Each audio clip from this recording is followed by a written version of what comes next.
down. We the talk around town. Alex threw the ball to Smokey for a touchdown.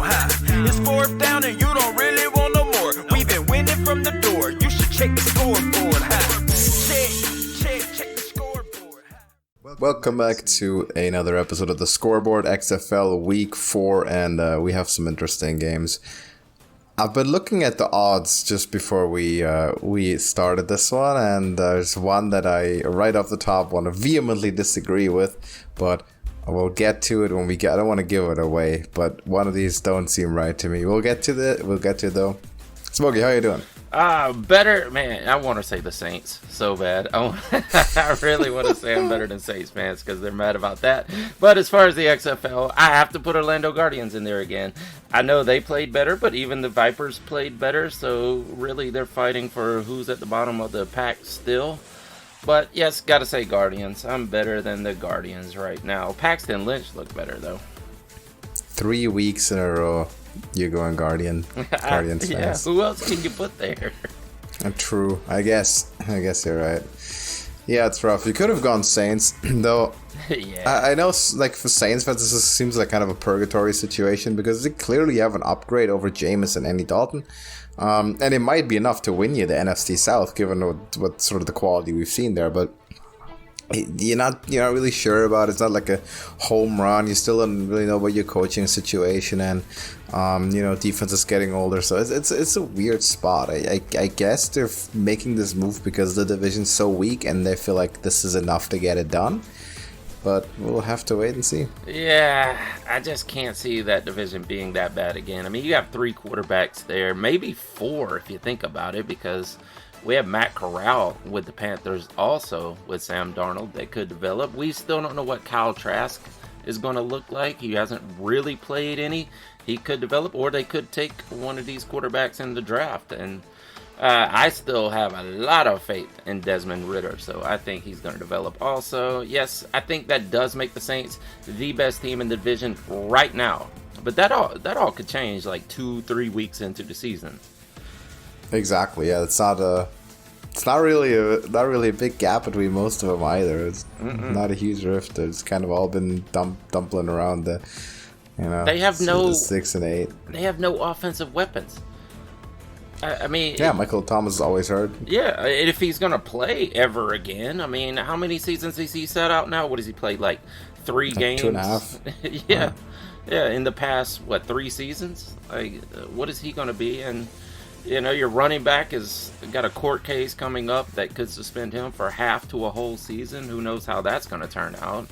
And Chris Olave, he might develop into a decent star. He's never been a WR1 even in his college career, so who knows how that's going to turn out. He did look promising last season. Yeah, he seems to have the potential to become one. Yeah, I mean, he had a great rookie season. There's no doubt about that, but who knows? I mean, I don't have a lot of faith in that offense in general.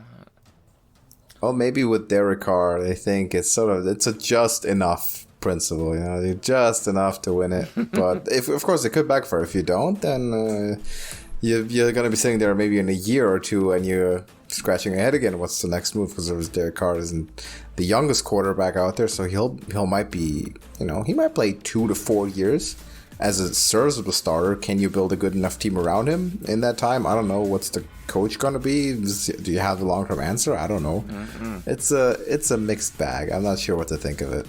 I'm not sure. Yep, absolutely. I don't know. Saints fans are not excited about it. I mean, I guess it's an upgrade over Andy Dalton. Like I said to you in a message earlier, it's like a 10% upgrade over Andy Dalton. Carr is not that far above the Andy Dalton line at this point, so. But like you said at some point, though, in free agency where you have Aaron Rodgers and Lamar Jackson potentially available, you're looking for something else. You're not looking for Derek Carr. That's your first option. Yeah, that's your last option. If you really wanted to sign a free agent in this free agency class, then Carr is your last option. But I don't know. They may be decent. They may actually make the playoffs in the end, but they're not winning Super Bowls with Derek Carr. Not that offense. But you projected him to go to Indy, right? So what do you think is going to happen with the Colts? Oh, good question. Yeah, that was my prediction, is that he would end up in Indy, which is not going to happen now. I'm guessing, since they have a really high draft position, that they're going to end up with one of the quarterbacks. I don't think it's going to be Bryce Young. He's probably gone, right? I mean, who knows what the Bears are going to do, though. Maybe it is Bryce Young. Bryce Young goes first or second, so you trade up for. You have to trade up for him. Yeah, exactly. But If I you mean, think that's you'd be the getting one. it from the Bears, though. Go up to number 1 to get Bryce Young, right? Yeah. Yep, for sure. Yeah, Like Houston's not trading the pick; they're taking him. If he's there. Yeah, exactly. You would think so. So. Oh, we'll see. We'll see how it goes.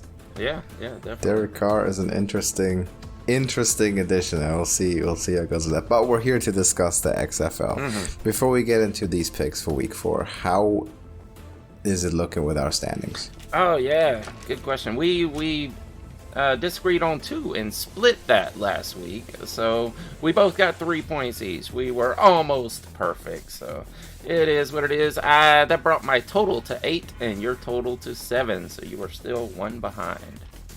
So I lost a point on the Battlehawks, unfortunately, Yes. and I won a point on the Sea Dragons, I suppose. Yes, no, we both had the Sea Dragons. It was I had the Brahmas and you had the Roughnecks. Oh, you had Seattle. Oh, yeah. Yeah.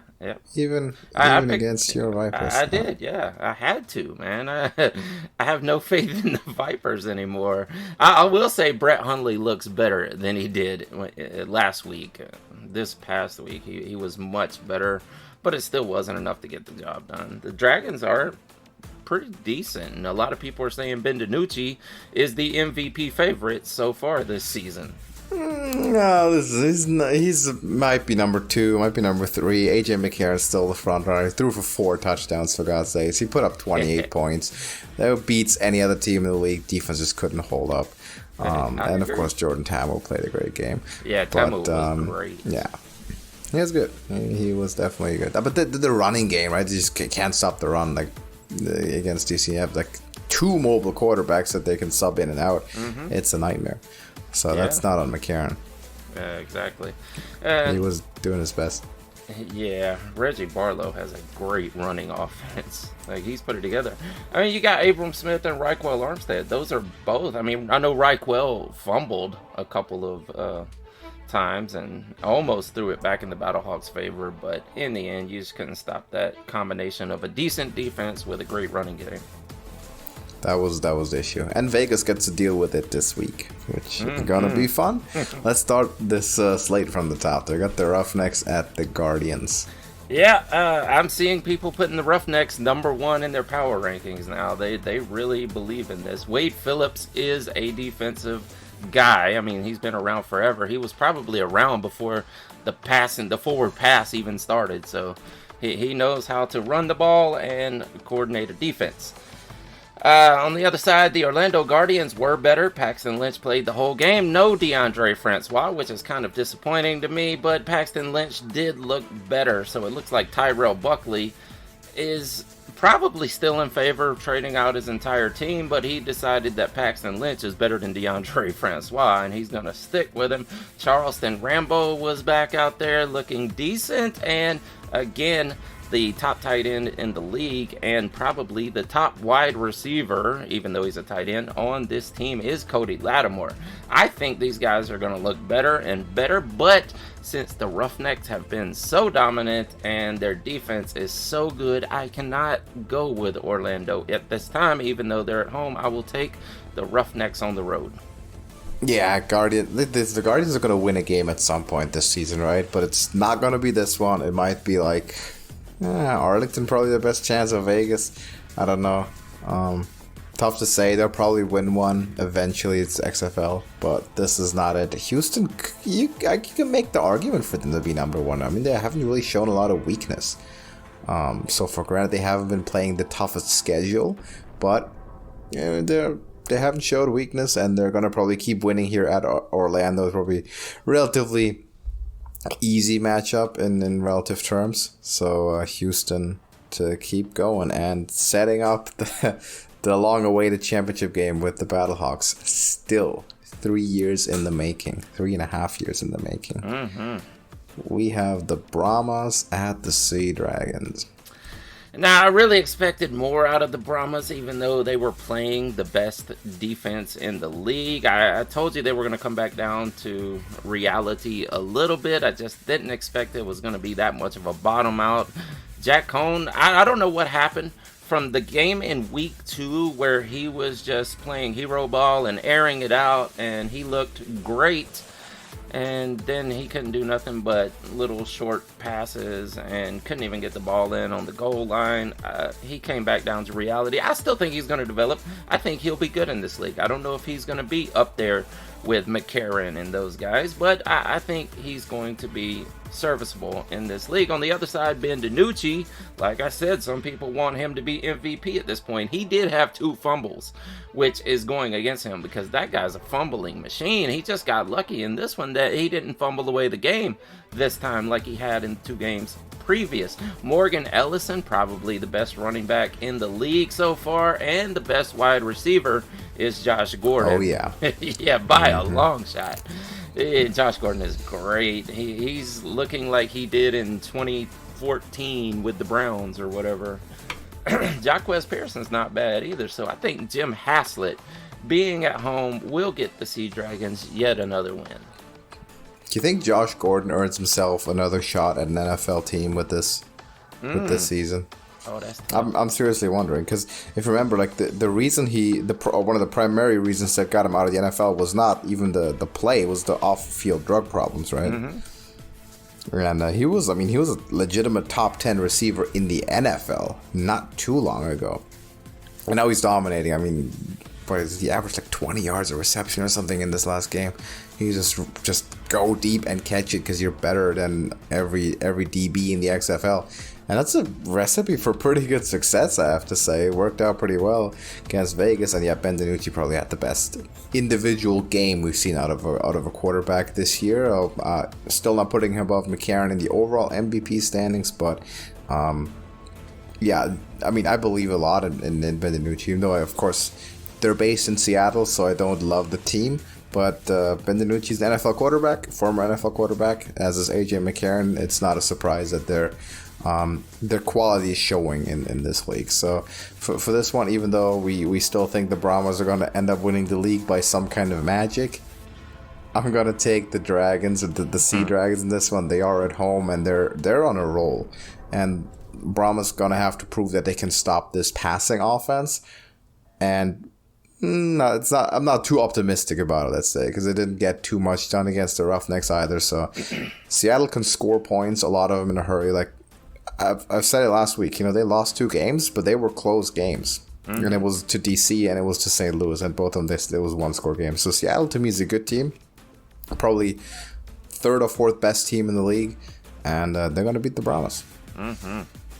Renegades at everyone's Battlehawks. Yeah, I might just adopt the Battlehawks at this point. Every time I pick a team, they start losing. So, Kyle Sloter is back, and by the process in DFS, that was a good play because he was put in there and he was the cheapest starting quarterback. The only problem is that was an ugly game, and it didn't quite work out. They did get the win, though. The Renegades got the win. Davion Smith looks good. Tyler Vaughn's Sal Cannella. He loves Sal Cannella, apparently. Also, Caleb Van Der Esch, Clayton's brother, I believe it is. Yeah, I might have to look into that because I heard the name called in the game, and I was like, Caleb, is that Clayton's brother? You would think. I mean, it's a C name. Van Der Esch probably is. On the other side of it, the Battlehawks lost a nail biter, you could say. And there was a few plays in there that could have swung that game. The Battlehawks could have won. AJ McCarron played great. He did have 2 interceptions. Brian Hill, probably the 2nd best running back in the league so far. Hakeem Butler is right up there with Josh Gordon also. He reminds me of Cavante Turpin of last year, even though Hakeem Butler has been in the NFL, but he's probably playing himself back into another slot in the NFL. Anthony Betch, being at home, I think he could put one over on Bob Stoops here. I'll take the Battlehawks. Quick announcement. I did the research live on air. So Caleb Vander Esch is the cousin of Leighton Vander Esch. Okay, that makes sense. Went to South Dakota State. So still family. Mm-hmm. Still family. I agree with everything you said. This is a bounce back game for St. Louis. AJ McClutch, AJ MVP Karen. Is he going to come back? He's going to drop 35 on the Renegades because the Renegades are an incredibly mediocre team. This wouldn't even be a debate if the Guardians scored one extra field goal and won somehow when they were about to beat the Renegades. Didn't happen, but Arlington's looked bad all season. The game against Vegas, of course, it was a good kickoff game. Good start to the season, no doubt, for the whole league. It was an interesting watch, but it wasn't necessarily high quality. And high quality is what the better teams, Defenders, Battlehawks, Roughnecks, and in my opinion, the Sea Dragons as well. That's what those teams represent. You have NFL experience at the key offensive positions. St. Louis certainly does, and Arlington does not. Battlehawks bounce back. Bold prediction, AJ McCarron. I'm going with the same stat line that I bold predicted in week 2. 280, 3 touchdowns. AJ McClutch. How many interceptions? Making the MVP case. 0. Oh, okay. 0. Maybe 1. Okay, it's either 3 touchdowns, 0 interceptions, or 4 touchdowns, 1 interception. But the TD to INT ratio, there's at least a 3 point difference. Yeah, gotcha. Minimum. All right, well, we'll see. 35 points as well. Add them all up, both predictions. By the way, the over-under for this game, 36.5. Oh. That is both teams, not just the Battlehawks. That's both teams. Really? I'm taking the over on that one for sure because St. Louis can easily score 24-31. I mean, Absolutely. Easily. And that's almost a full slate. What makes them put it that low? I'm looking at these teams here. I know the Arlington Renegades put up 10 points in that victory, but yeah, I guess they're thinking the Renegades have a great defense. Yeah. Week 1, the defense scored a bunch, you know. But. I don't know. Not necessarily high-scoring offense either. Yeah, but that was all game script. So, yeah, I don't know. I think if the Battlehawks are scoring at will, then the Renegades are going to retaliate with some. And Kyle Sloter's going to get better the more he plays, you know. Yeah, I'm not buying 36.5. I mean, Battlehawks are going to score in the high 20s. Yeah, you would think. I'm taking the over. It's the lowest over-under of the whole weekend. Yeah. I think this could be a shootout in the end, actually. We saw a couple of them last week. Exactly, yeah. I don't know about a shootout. I think it's going to be a comfortable 2 to 3 score game. Listen, if bounce back for the Battlehawks. If Kyle Sloter gets in a rhythm, unless he's just lost something from the past 2 years. I mean, this guy's been on every NFL team in the world, and he was great in the USFL.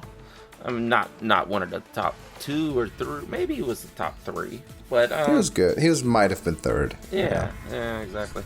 But if he gets in a rhythm, I don't know. I could see him putting up tons of points, especially if the Battlehawks are scoring first. But I'd bet the over too, definitely. I'm taking the higher caliber offense here, man. Battlehawks bounce back, and they're gonna win the North. I'm calling that as well. Yeah, they're gonna win. Play the Defenders again. Gotta play the Defenders again, and they're gonna win it. And they're going to meet their Roughnecks in the championship game. Book it. Beat the Sea Dragons, beat the Defenders at their own field, and then we're good. Last game of the week, and this is the one where the odds confuse me, and I need you to guess this. So we have the Vipers at the Defenders, and the sort of the story of two polar opposite teams. I need you to guess the split here, and keep in mind this is in DC. Okay, I would guess the Defenders by 9. Plus home field or including home field? Actually, if that was on a neutral field, I would give them 9. So I'll say 12. They're -6. So that is including home field. They're saying on a neutral field, this is a field goal game. No way. No way, right? No. Not unless Brett Hundley is going to all of a sudden become Jordan Teamu or AJ McCarron. I don't believe this at all. The Roughnecks are favored by 8.5 in Orlando. Which, granted, the Guardians are bad.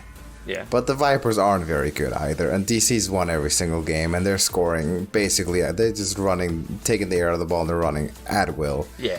Into any defense. Like, they're running into an 8-man box the entire second half against St. Louis, and they're still like gaining 8 yards a carry or something. I don't get it. How it's -6. I don't know. Do they know something we don't? Is there a quarterback situation going on with DC? No, I mean, they have two very capable quarterbacks, very capable running quarterbacks, and as we saw last week, Jordan Te'amu can score through the air, which we were starting to wonder about that because he was having troubles. But go ahead. Maybe it's like the sort of the idea that Brett Hundley is reviving that offense for Vegas a little bit, because he had a good game. I mean, he had a very productive game. He scored 26 points after all. Maybe they're thinking it's going to be a high-scoring one. It's over-under is 41.5. It would suggest they're thinking that this Vipers offense is finally starting to gain some oomph behind it. I don't know. Well, I mean, they have been in close games so far this season. That rain game was horrible, but it was what it was. It was a bad field, and it was pouring rain. Hundley, I still don't know that Hundley is better than Perez. I'll tell you that. I'm hurt that Perez is not the quarterback here. That Perez was the reason I wanted to be a Vipers fan. But with Brett Hundley there, I don't know that I want to be a Vipers fan. Tell you the truth. You are more than welcome to join the St. Louis Battlehawks. Cacao. I might just pick the Defenders there, man. Because of the beer snake?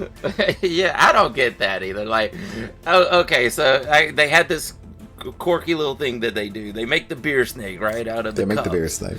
They stack cups from like basically down in the field to the highest seats in the stadium. Yeah. All the way up. They stack I mean, cups. it's just a fun little thing to do, right? For one, I don't get why the fans were so obsessed with it. I mean, yeah, it's cool if you do it, but who cares if you don't do it? But they were obsessed with it, right?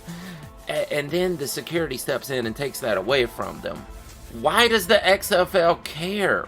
I mean, maybe it's just security guards for the stadium that are taking their job a little too seriously. But, so they give it back to them. The Rock talks to whoever's head of security for the XFL or whatever it is, the code of conduct. And he's like, we got to give this back to him. We have to go out and make a statement on the internet saying that we're giving this back. Why does it matter? Because the public cares and the fans care. And listen, you're familiar with the wrestling business. So am I. So is The Rock. All about the storylines. Okay. You got fans showing up with signs, "Save our beer snake," and they're making this like a big thing, and it's a tradition, and they can talk about it on TV. Yeah. It's a marketing tool for the whole league. So you bet they'll create a storyline about it, 100%. That's probably all The Rock's doing there. He's like, yeah, let's not only let them have it, let's make a big ordeal out of it. Yes, make it a story. You know, you have the classic heel and face roll as well. Yeah. Evil security guard trying to ruin everyone's fun. At the end of the day, they're gonna get to do it. That makes them do it more. So that means they'll continue to do. They'll do it every game. Oh yeah. Oh, absolutely. I don't think anything's stopping it at this point. Even if they come out and say, you know what, we made a mistake, no more beer snake, they're still going to do it at this point. Like, they are. DC Defenders fans are addicted to this beer snake for some reason. I don't get it, but it is what it is. It's fun, I guess, so go for it. But it's a good thing. It's a good thing for the league. You know, you need those like extra traditions.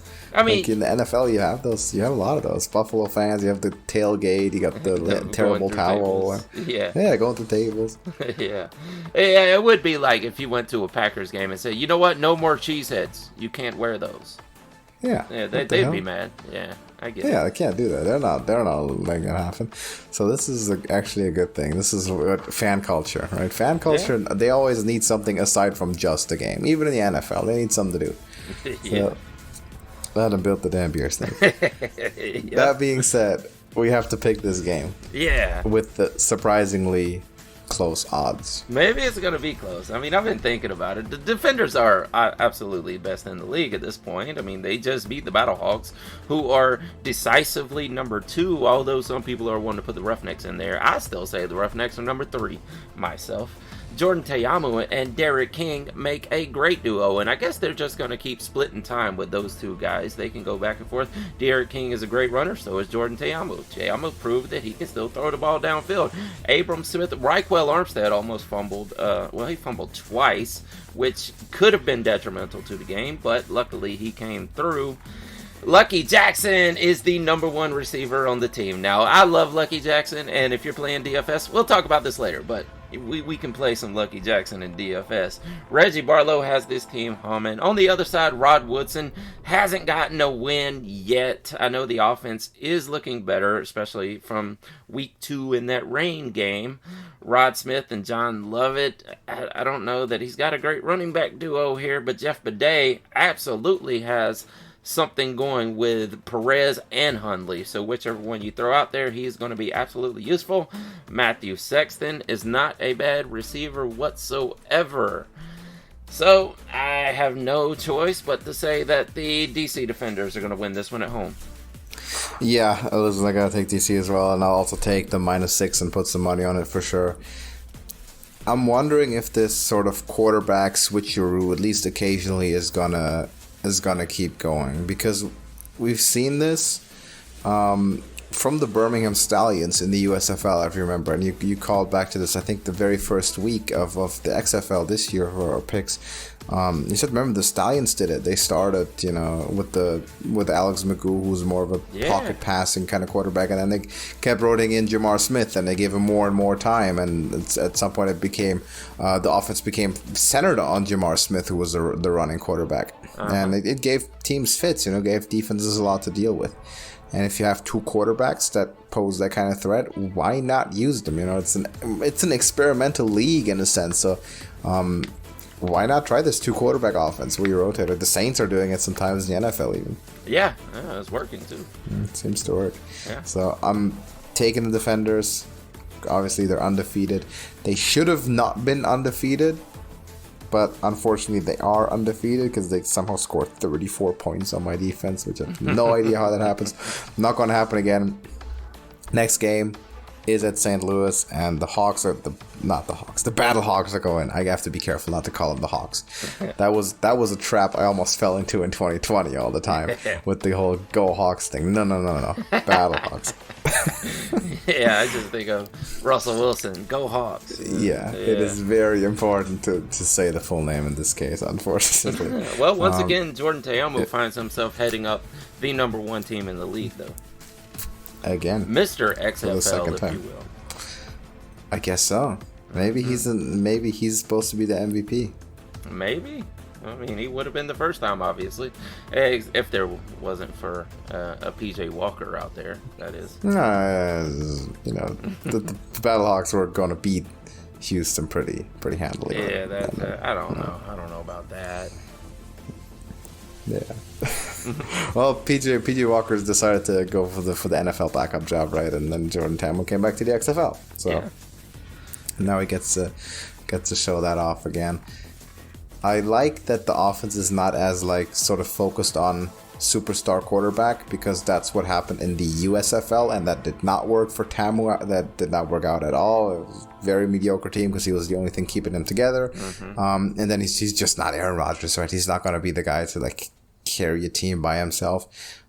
So working him into an offense like the Battlehawks did in 2020, using his strengths, is what the Defenders are doing now. That's the way to get him involved. And if it means sometimes rotating in another quarterback, keeping defense on their toes, especially if you're going to be so run focused, having two of those guys, it's kind of double trouble for any defense to deal with. So I guess it's a good scheme. But it's gimmicky. Battlehawks defense will figure it out, and they'll beat them at St. Louis next time. This one, though, Defenders win, and I'm taking a -6 as well. Yeah. Did you mention at the start what our we both scored 2, so overall you're still ahead? We scored 3, 1 point or 2 points? Yeah. Oh, we scored 3. Oh, yes, there we go. So that's good. Yeah, I'm ahead by 1. I have 8 and you have 7. Okay. And this week we agreed on all of them, though. Yep. So we're gonna have this same difference next week. Boring week. Next week we have the rematch, though. Next week we have DC at St. Louis. So. Yeah. That's too bad. It's gonna happen. Too bad we can't get that for the championship game, because these two teams already have a rivalry. They have declared themselves rivals at this point. The teams are fighting on the field, which they were talking about maybe having some repercussion, maybe suspending players, and then they're like, you know what? There's not enough players to start suspending people. I say let it go. As long as nobody was seriously injured, let it go. I mean, we need that kind of drama in this league to exactly get the buzz going. Yeah. Everything to get more exposure, right? Get some eyes on the league. Yeah, absolutely. And having a real rivalry brewing, and they're playing twice this year, and they might play for they could very well end up playing for the North. Mm-hmm. I think it's a good thing. Absolutely a good thing. Absolutely. So that's happening next week, and maybe we'll have a disagreement on that one as well.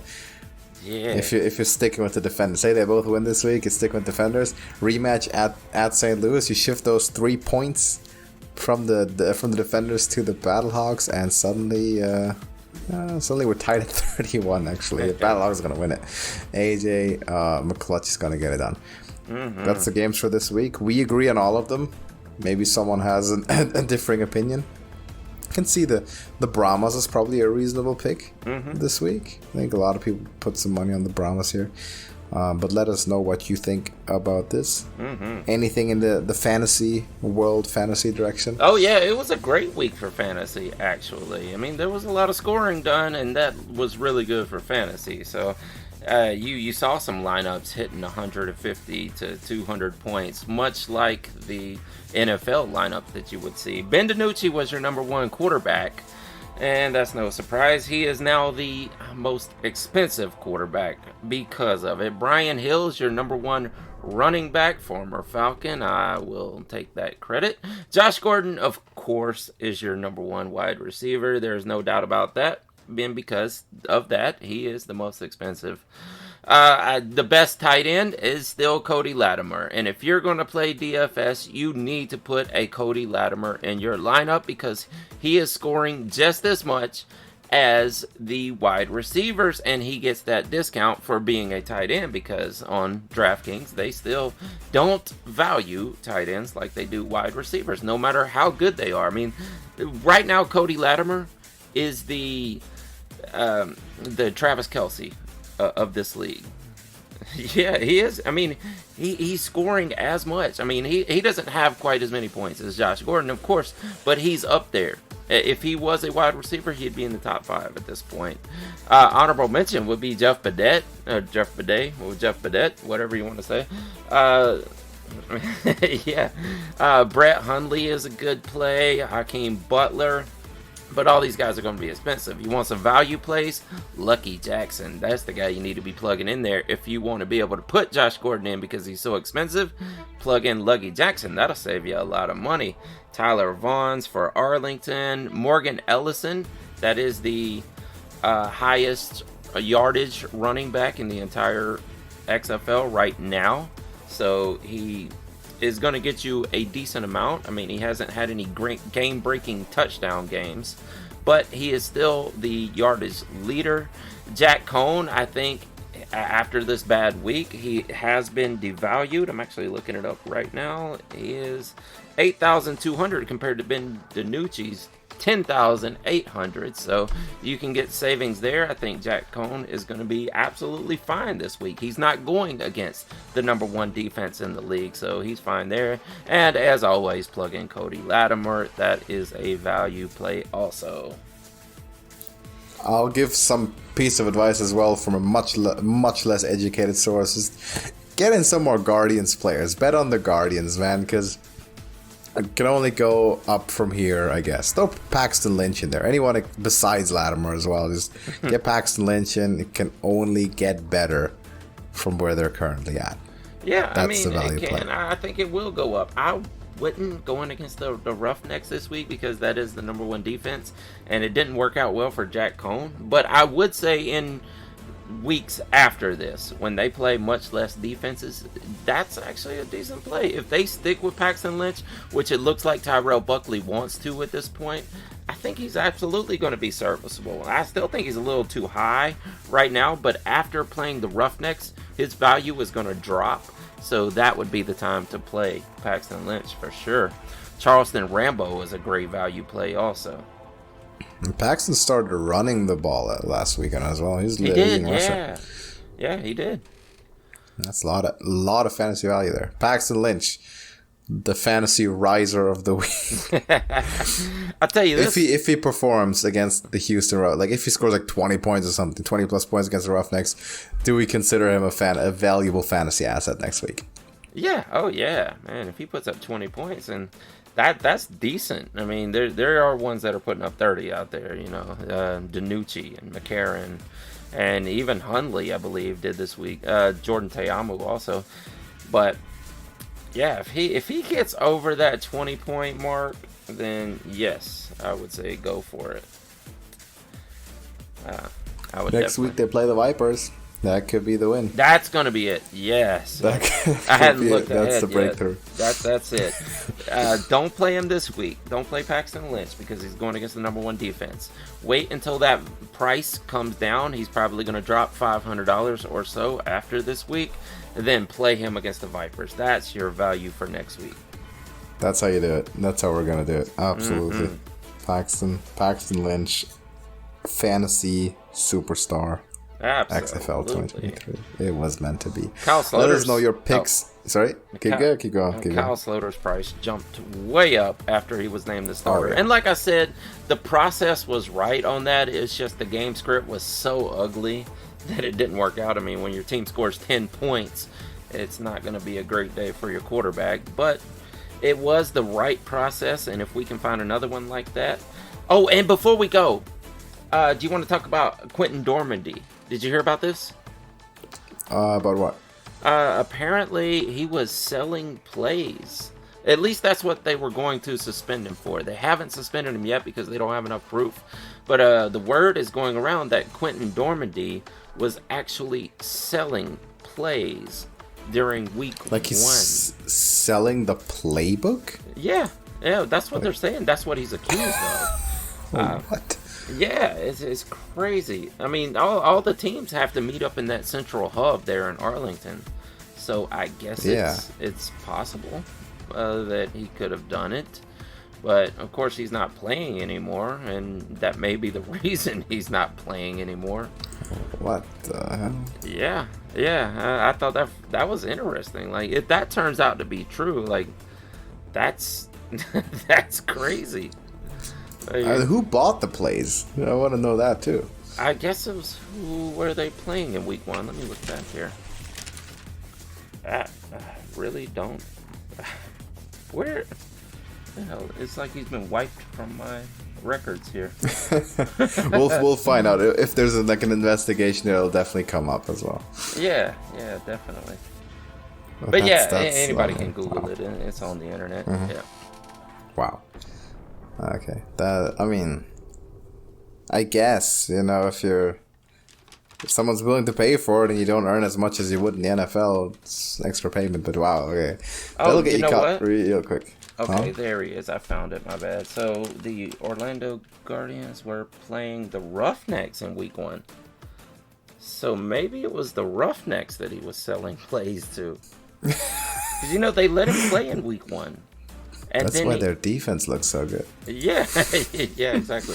Well, that and Wade Phillips has been around for 500 years. Oh, yeah. Savvy defensive guy. Mm-hmm. But I knew the Roughnecks couldn't be trusted back in 2020. I knew they were the bad guys. Yeah. It definitely wasn't PJ Walker. They were buying plays this whole time. The whole time. Yeah. I don't know why, if this is true, why would Quentin Dormandy want to sell plays? Like, because he's not starting. It's not going to look bad on him. No one's going to suspect it. I the team's probably bad anyway. Might as well make some extra money, No doubt about that. Is that the logic? I don't know. No doubt about the team being bad, that's for sure. No. But that is rough. Maybe all of them got the plays. Maybe that's why the Guardians are so bad. Could be. And they're playing Houston again this week, too.